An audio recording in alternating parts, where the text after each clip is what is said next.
क्या आप जानते हैं दुनिया भर में इतने लोग तूफान, ज़लज़ले और कुदरती आफात में नहीं मरते जितना कि गर्मी की शिद्दत से मर जाते हैं। और ये मैं नहीं कह रहा, बल्कि दुनिया भर के स्टैट्स जमा करने वाले इदारे कह रहे हैं।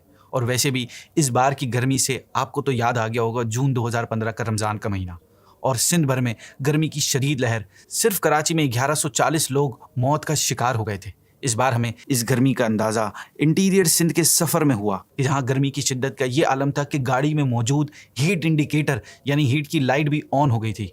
और तो और आईफोन से शूट करने लगे तो आईफोन ने भी सॉरी कहकर काम करना छोड़ दिया। धूप में रखी किसी भी चीज़ को हाथ लगाओ तो लगता था कि अभी तंदूर से निकला है, यानी वो गर्मी कि सब याद आ जाए। आज से 2 साल पहले 2022 की गर्मी को हॉटेस्ट समर एवर कहा गया था।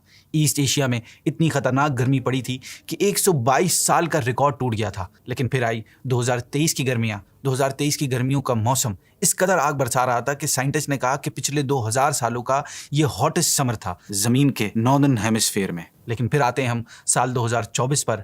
जनवरी 2024 हॉटेस्ट जनवरी एवर रिकॉर्डेड, फरवरी 2024 हॉटेस्ट फरवरी एवर रिकॉर्डेड। ऐसे ही मार्च, अप्रैल, मई 2024 हॉटेस्ट मंथ एवर रिकॉर्डेड किए गए। यानी पिछले 11 महीने गर्मी के मामले में ज़मीन पर रिकॉर्ड ब्रेकिंग रहे।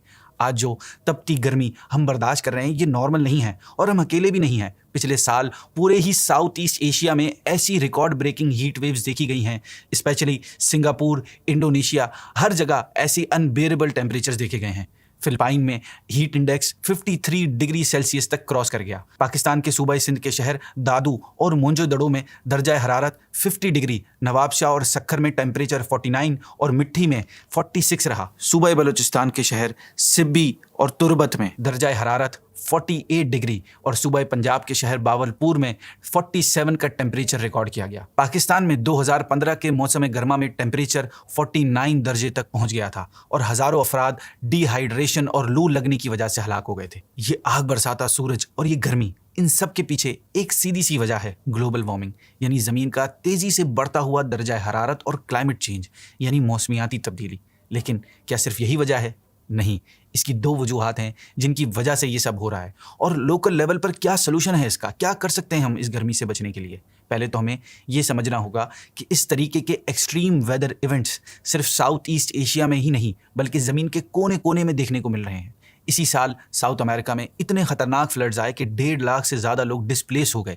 पूरे के पूरे शहर पानी के अंदर डूब गए। साउथ अफ्रीका में क्या हो रहा है? ड्राउट यानी कहत की सिचुएशन देखने को मिल रही है। मौसमियाती तब्दीली की वजह से गुज़िश्ता बरसों में पाकिस्तान में आने वाले शदीद दर्जे के सैलाब से तकरीबन 33 मिलियन अफराद मुतासिर हुए और मुल्क को $30 बिलियन के करीब नुकसान पहुंचा, जबकि मईशत पर भी इसके तबाहकुन असरात मुरतब हुए। पाकिस्तान समेत दुनिया भर में होने वाली इस तबाही के पीछे एक वेदर इवेंट है जिसे सबसे ज़्यादा जिम्मेदार ठहराया जाता है, जिसका नाम है एल नीनियो। वैसे तो ये ज़मीन के क्लाइमेट का एक नेचुरल साइकिल है जो हर 5 से 7 साल बाद हमें देखने को मिलता है, लेकिन क्लाइमेट चेंज की वजह से ये हर साल और एक्सट्रीम होती जा रही है। इस साइकिल का पूरा नाम है एल नीनियो साउदर्न ऑसिलेशन, अगर शॉर्ट में कहा जाए ENSO। क्या है ये एल नीनियो? ये एक ऐसी चीज़ है जो पैसिफिक ओशन में देखने को मिलती है। पैसिफिक ओशन दुनिया का सबसे बड़ा और गहरा समुंदर है जो एशिया और अमेरिका के बीच में है। इमेजिन करें, ये पूरा समुंदर एक टब है, एक टब जिसमें पानी इधर से उधर हिलता रहता है। इस तरीके से इसमें हवाएं चलती हैं जो ईस्ट से वेस्ट की डायरेक्शन में फ्लो करती हैं। इन हवाओं को ट्रेड विंड्स कहा जाता है और ज़्यादातर टाइम ये हमेशा अमेरिका से लेकर एशिया और ऑस्ट्रेलिया की जानिब यानी डायरेक्शंस में फ्लो करती हैं। अब नॉर्मली क्या होता है, पैसिफिक के सरफेस पर जो पानी है वो वेस्ट में फ्लो करने लगता है, यानी कि ऑस्ट्रेलिया की तरफ फ्लो करने लगता है। और जब सरफेस का पानी उस तरफ फ्लो करने लगता है तो ईस्ट की तरफ समुंदर के नीचे जो पानी है वो ऊपर की तरफ आने लगता है, यानी साउथ अमेरिका के पास समुंदर के नीचे से पानी ऊपर आने लगता है। इस चीज़ को अपवेलिंग कहा जाता है। ये जो पानी समुंदर के नीचे से ऊपर आ रहा है ये ज़्यादा ठंडा होता है और इसमें ज़्यादा न्यूट्रिएंट्स होते हैं। इसकी वजह से मछलियों को, मरीन लाइफ को भी फ़ायदा होता है। तो इसमें जो गर्म पानी है वो ऑस्ट्रेलिया की तरफ चला गया और जो ठंडा पानी है वो साउथ अमेरिका की तरफ आ गया।